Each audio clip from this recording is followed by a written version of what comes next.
Y esto hasta ahora, o sea, ¿o fue evolucionando? ¿Cómo fue? No, a ver, yo estuve haciendo magia mucho tiempo, trabajando también en restaurantes, haciendo close-up. Me acuerdo que un amigo que se llama Antonio fue de los primeros que me contrató para el cumpleaños de su hermanita, para que hiciera un show de magia en ese cumpleaños. Pero fue a raíz de este viaje a España en el 91, porque yo estuve viviendo en Francia un año y luego estuve también viniendo mucho a España, donde yo compré mis primeros libros de mentalismo. Me compré el Hahnemann, me compré el Corinda, me compré estos libros de magia bizarra y de magia de terror que me encantaron, me evocaban una esto cuestión. Tiene una pinta y luego me dejarás echar un vistazo porque entonces, tiene una pinta espectacular. Es una magia que tiene que ver más con contar historias, ¿no? Historias que generen emociones a veces un poco inquietantes, ¿no? A veces interesantes.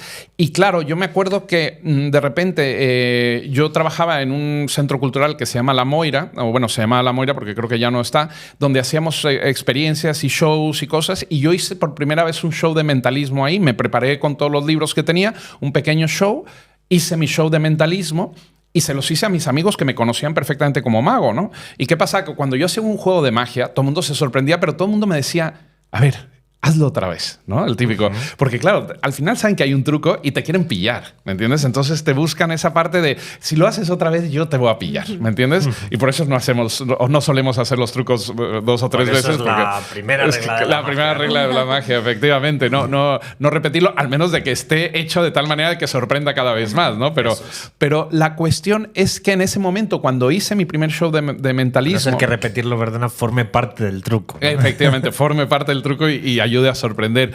Pues en ese momento fue cuando yo me di cuenta de que amigas mías que me conocían como mago, de repente me preguntaban, oye, ¿y cómo te diste cuenta de que tenías poderes? Y entonces, claro, se me cayó la mandíbula porque dije, ¿qué está pasando aquí? Ajá. O sea, ¿por qué no lo perciben igual que la magia? No. Claro, totalmente. Era mucho más emocional, tenía que ver con adivinarle a alguien algo o hacerlo sentir alguna sensación con sugestión. Lo del vaso es que es brutal, ¿me entiendes? Entonces, claro, ahí cambiaba la percepción. Y ahí entra también la parte de ¿hasta dónde explico que no es verdad? ¿Me entiendes? Porque el mentalismo tenemos ese conflicto de que no podemos decir directamente que es truco, pero tampoco creo que podemos engañar diciendo que tenemos poderes mentales. ¿Me entiendes? Totalmente. Entonces, claro, el encontrar ese equilibrio no es fácil porque la gente te pregunta cosas. Entonces te tienes que salir por la tangente como diciendo, bueno, es que son cosas que ni yo puedo explicar, ¿no? Cosas que... Entonces, claro, son cosas de ambigüedad. ¿Y qué pasa? Que en ese momento, pues a mí me pareció mucho más potente la reacción que tenía la gente cuando yo hacía mentalismo que cuando hacía un juego de cartas o de monedas, ¿no?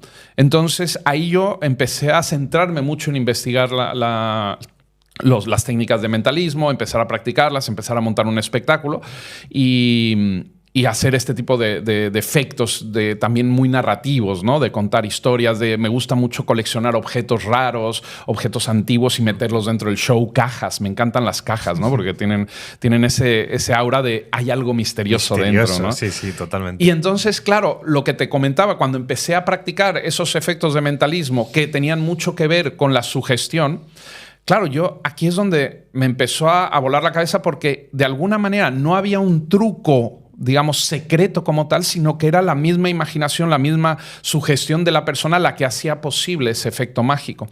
Y ahí fue donde yo empecé a investigar cada vez más, a integrar cada vez más efectos de mentalismo, de sugestión, usando en mi espectáculo de mentalismo. Y me daba cuenta que, por ejemplo, no sé, la típica juego de las bolitas de esponja, ¿no? Que se multiplican en la mano.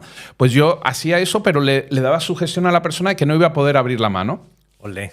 Y claro, cuando la persona intentaba abrir la mano y no podía, la cara que ponía era un poema, ¿no? Era una sensación de qué coño está pasando aquí. Y cuando abren la mano y se multiplican las pelotas, de repente me daba cuenta que el efecto ya se había diluido porque el efecto que él había sentido era muchísimo más potente, ¿no? Si te está gustando este capítulo de Detrás de la Magia, pincha aquí para ver el episodio completo.